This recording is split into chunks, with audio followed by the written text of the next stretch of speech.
Mark, is there anything you want to say to the people of Indianapolis? Right now, I'm just focused on my recovery. Mark Sanchez's downfall didn't start in a courtroom. It started years earlier, in locker rooms, tabloids, and headlines that always ended the same way, with him. From the USC arrest to the butt fumble to banned substances, now he is finally locked up. Here is how he is treated in prison. The fall of Mark Sanchez, from broadcast booths to prison blocks.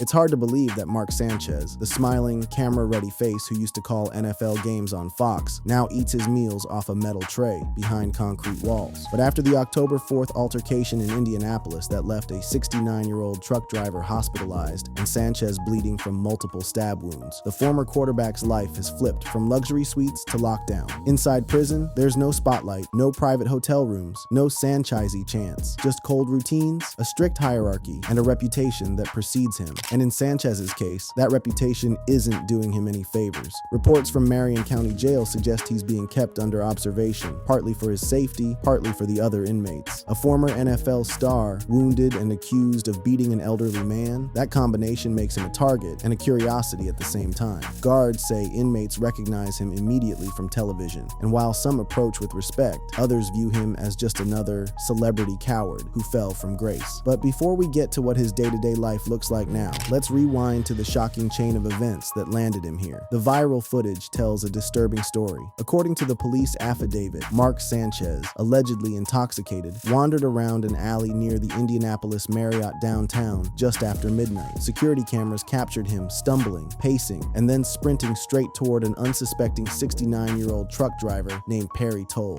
Former NFL quarterback and current Fox Sports analyst Mark Sanchez attacked the 69-year-old truck driver, bro.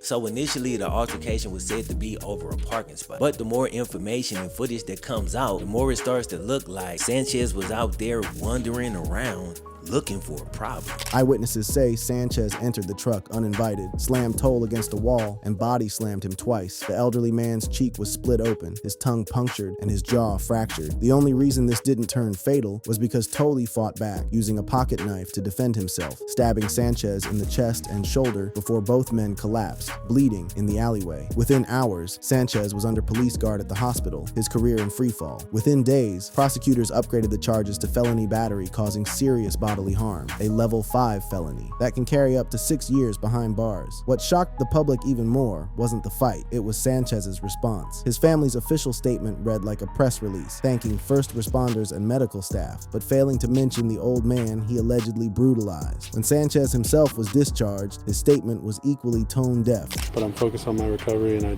want to see my wife, I want to see my son, my 2 baby girls. No apology, no empathy, not even a wish for the victim's recovery. Commentators and fans noticed. The same man once hailed as a clean-cut broadcaster now sounded like someone reading from a crisis management manual. As one YouTube analyst put it bluntly, now he's giving his statement as if he's the victim, giving thanks to the city and to the police department. It just seems like it's off the first page of the manipulation handbook. The backlash was immediate. Online threads filled with disbelief. How could a 38-year-old father of 3, a supposed role model, show no remorse for attacking a senior citizen? Even his ex-partner, the mother of his 8-year-old son, broke her silence. I've always been concerned for his safety and for what he is exposed to. Sadly, none of this is surprising to me. Her words hit harder than any courtroom testimony. For years, she'd stayed quiet, but now she implied that this violent streak wasn't new. None of this is surprising, she said. Those 7 words turned the public perception of Sanchez from tragic accident to pattern of behavior. Once inside, everything changed. According to reports from Marion County detention officials, Sanchez has been placed in administrative segregation, a polite term for isolation, not punishment, but protective custody. High-profile inmates, especially those charged with harming the elderly, often face threats from other prisoners looking to make a name for themselves. One former inmate told IndyStar, "In jail, a celebrity like him is either treated like royalty or like bait. It depends how he carries himself." Sanchez's situation? Somewhere in between. He reportedly keeps quiet, avoids communal dining, and spends most hours confined to a small cell. Guards describe him as cooperative but withdrawn, a far cry from the charming TV host viewers once saw saw on Sunday broadcasts. Fellow inmates, many of whom watched him on television, mockingly call him Hollywood. And in a place where respect is earned, not inherited, that nickname cuts deep. Some reports say he's using reading and journaling to pass the time. Others claim he's struggling with anxiety and paranoia, fearing retaliation or humiliation. One guard allegedly overheard him mutter, "I just want to go home," echoing the tone of his televised statements, but in a far more broken way. Still, Sanchez isn't in maximum security,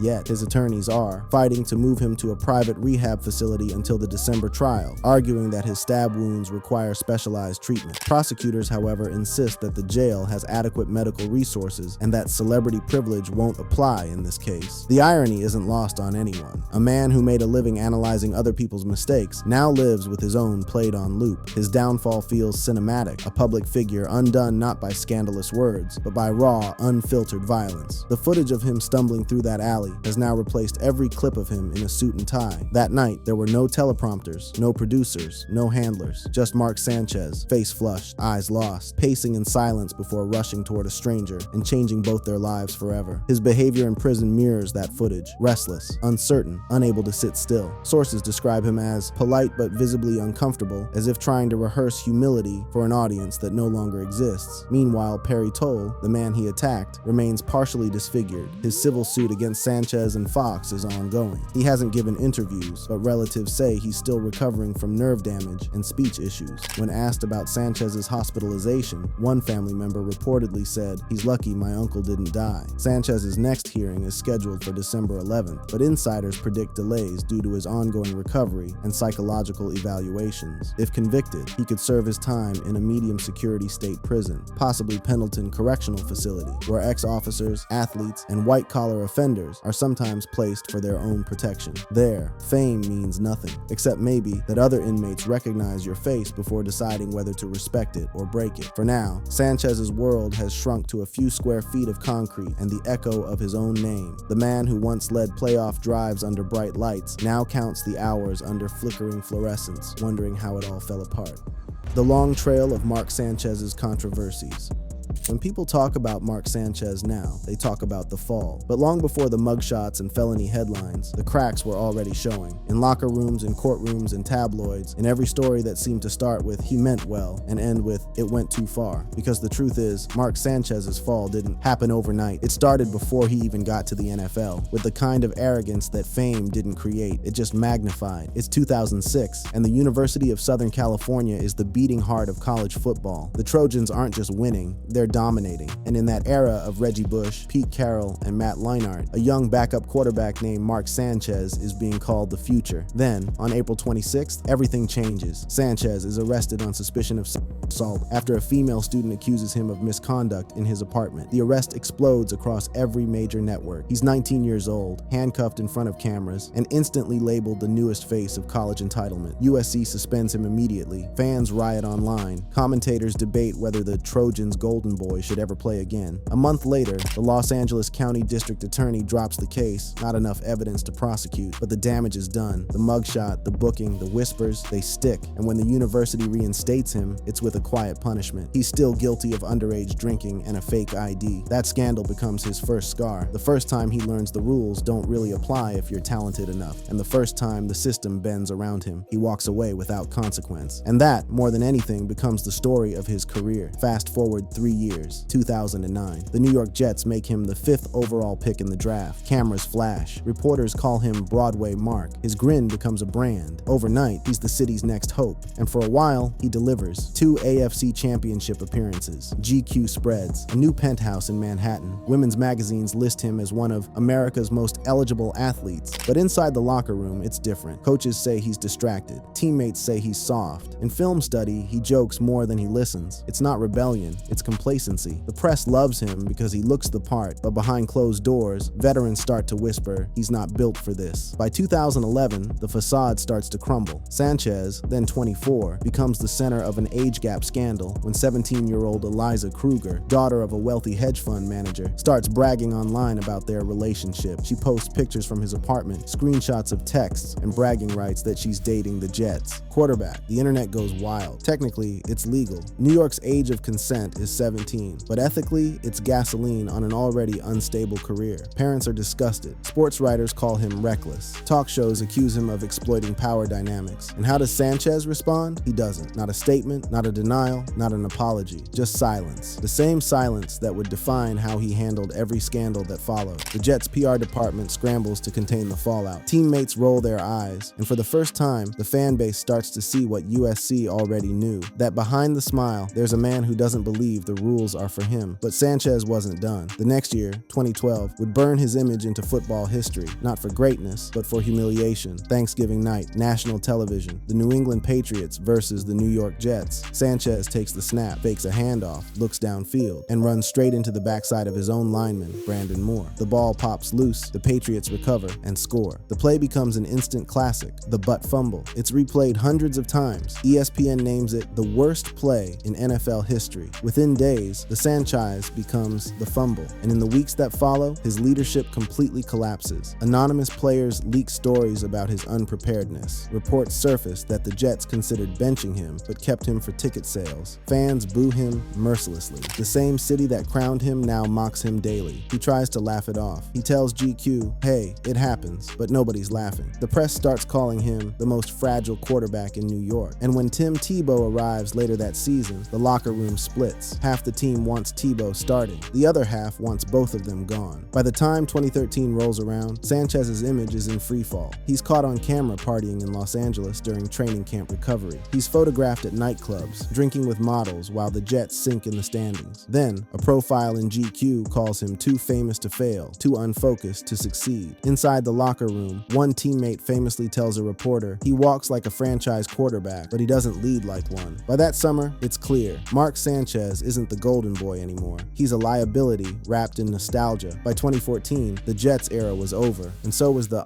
illusion that Mark Sanchez could outrun his mistakes. Cut loose from the team that once built billboards around his face, he signed with the Philadelphia Eagles, trying to rebuild his career under coach Chip Kelly. For a moment, it looked like redemption, but just as quickly as it began, the same whispers followed him there. The arrogance, the attitude, the distractions. He still had the smile, still said all the right things in interviews, but when the cameras stopped rolling, the same off-field habits crept in. Lateness to meetings, locker room arguments, careless media moments that always made him the headline for the wrong reason. In 2016, his name was back in the news, not because of a win, but because he was listed as one of several athletes who had been conned out of millions in a $30 million Ponzi-style investment scam. The scam's ringleader, financial advisor Ash Narayan, had siphoned money from Sanchez and several MLB stars into a fake tech fund without their knowledge. It wasn't Sanchez's fault, but it reinforced the narrative that had haunted him since USC, that he always seemed to orbit chaos, that somehow, even when he wasn't guilty, trouble never had to look far to find him. Then came 2018, the final nail in his professional coffin. The NFL suspended him for 4 games after a positive test for performance-enhancing drugs. Sanchez insisted it was contamination. I've taken the same supplement for years, he claimed, calling the result devastating, but the league didn't care. Fans didn't care. Nobody believed him anymore, because the issue wasn't the test, it was the pattern. After everything else, the scandals, the arrogance, the excuses, it just looked like one more corner cut by a man who never learned his lesson. By this point, his career had collapsed into journeyman obscurity. He bounced between the Eagles, Broncos, Cowboys, and Washington, never staying long enough to matter. Each team saw the same thing: charisma on day 1, carelessness by week 6. In every locker room he entered, he left a little more alone. That same year, after one particularly brutal preseason game where he threw 3 interceptions, he was caught on camera smiling on the sideline. The internet erupted. Fans didn't see calm professionalism, they saw detachment. One reporter wrote, "Mark Sanchez doesn't look like a man trying to win back his career. He looks like a man who already lost it." That was the truth. Sanchez wasn't fighting anymore, he was drifting. And when the NFL finally stopped calling, he drifted straight into broadcasting. 2019, Fox Sports signs him as a college football analyst. It should have been the rebirth, a second act. And at first it was. He was witty, camera ready, comfortable in front of a microphone. He joked about the butt fumble, leaned into self-deprecation, and played the part of the redeemed athlete. Viewers liked him. Executives liked him. For the first time in over a decade, people started saying maybe, just maybe, Mark Sanchez had finally grown up. But for those who knew him, teammates, coaches, even journalists who'd covered him for years, that new image felt artificial. Because underneath the rehearsed charm was the same foundation it had always been built on: insecurity, denial, and the desperate need to control the story. When the cameras were off, he still carried that same energy, the one that turned every minor mistake into a major scandal. He'd argue with producers, ignore media advice, get defensive over harmless questions, always ready to rewrite history rather than accept it. It wasn't evil, it was ego. The same ego that told a 19-year-old USC star he'd never face consequences. The same ego that made a 24-year-old Jets quarterback think he could date a high schooler and survive it. The same ego that laughed off the butt fumble and treated every humiliation as just another misunderstanding. And now, that same ego had turned into something worse, entitlement. Because by the time his career ended, Mark Sanchez had never once been truly humbled. Every mistake had been forgiven. Every controversy had been spun.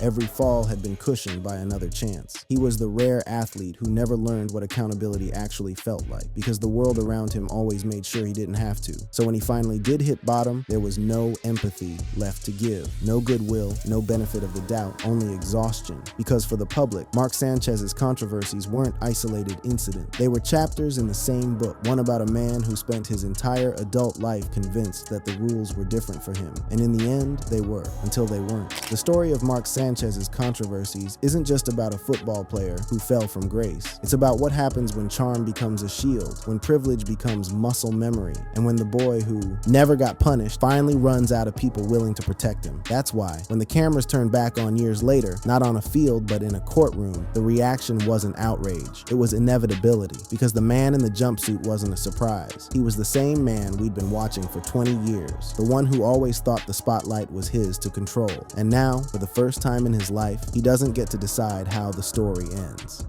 Inside Marion County Jail, the reality of Mark Sanchez's life behind bars.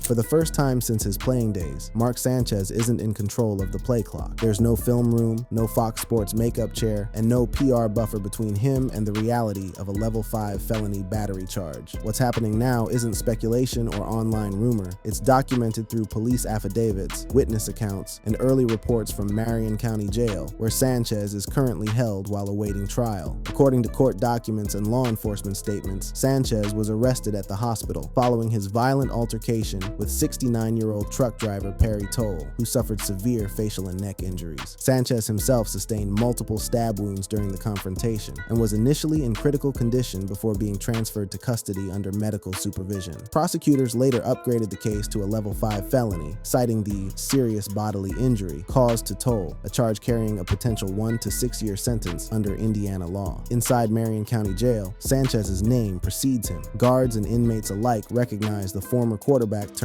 broadcaster from TV. Reports describe him as polite but withdrawn, spending most of his days in protective custody, a common practice for public figures and non-violent offenders who might be targeted for notoriety. He's reportedly under observation due to the stab wounds sustained in the fight, and medical staff have been monitoring his recovery closely. Unlike many high-profile inmates, Sanchez is said to have avoided altercations or disciplinary infractions. Jail sources cited in the Daily Mail and AP News reports indicate he's keeping to himself, rarely engaging in conversation beyond the required daily interactions for meals and medical checks. There's no special treatment beyond medical isolation, but he isn't in the general population either, a standard procedure for inmates with celebrity exposure or pending high-visibility trials. Sanchez's current situation is less about harsh conditions and more about psychological isolation. The man who once led an NFL huddle now sits under fluorescent light for 23 hours a day, confined to a small cell with limited privileges. The felony charge remains unresolved, and with trial delays expected due to his ongoing recovery, he may remain in pretrial detention for months. The civil lawsuit filed by Perry Toll adds pressure. According to court filings, Toll accuses Sanchez and Fox Corporation of assault, battery, and negligent supervision, claiming the network should have been aware of Sanchez's propensity for drinking and/or harmful conduct. Fox has declined comment while keeping Sanchez off air indefinitely. Public reaction remains divided. Some commentators frame the incident as a cautionary tale of celebrity entitlement, pointing out Sanchez's long-documented pattern of poor judgment and alcohol-related behavior. Others argue the stabbing was punishment enough, describing the viral video footage showing him staggering before the attack as evidence of impaired control rather than intent. Meanwhile, platforms like Reddit's RNFL and X, formerly Twitter, have turned the case into a mix of dark humor and moral debate. Comments like "he fumbled his freedom" circulate under clips from CNN, while others cite potential CTE, chronic traumatic encephalopathy, heavily from Sanchez's 168 career sacks as a mitigating factor. Though speculative, the CTE theory has gained traction in sports media, framing the case within the wider issue of brain trauma and post-retirement behavior in athletes. Marion County Jail isn't known for luxury or leniency. Inmates follow a strict routine: 5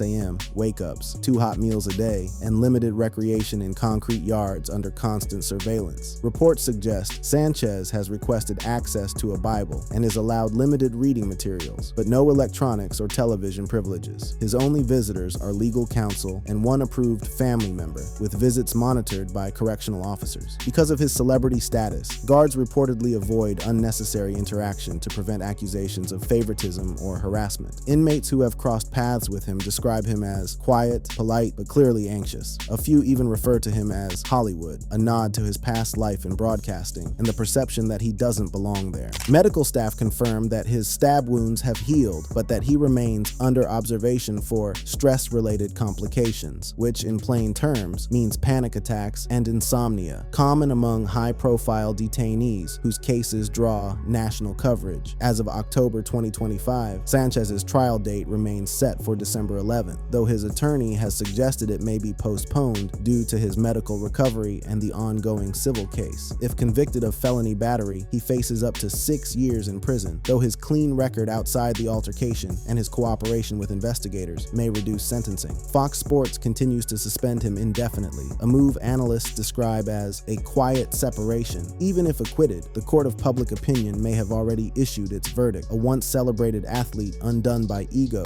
alcohol, and unresolved anger. What's striking about Sanchez's story is how swiftly a single night can erase a decade of professional redemption. He had escaped the ridicule of his butt fumble years, built a promising broadcasting career, and appeared to have found stability. Then, in minutes, that was gone. The footage released online of him pacing the alley, stumbling, and finally charging a toll remains one of the most viewed sports-adjacent clips of 2025. It's not sensationalism to say that his future will now be decided as much by public perception as by the Indiana judicial system. The same public that once watched him throw touchdowns now watches court live streams and debates whether the Sanchez ever truly changed. That brings us to the end of this video. For more interesting videos like this, click on the cards on your screen.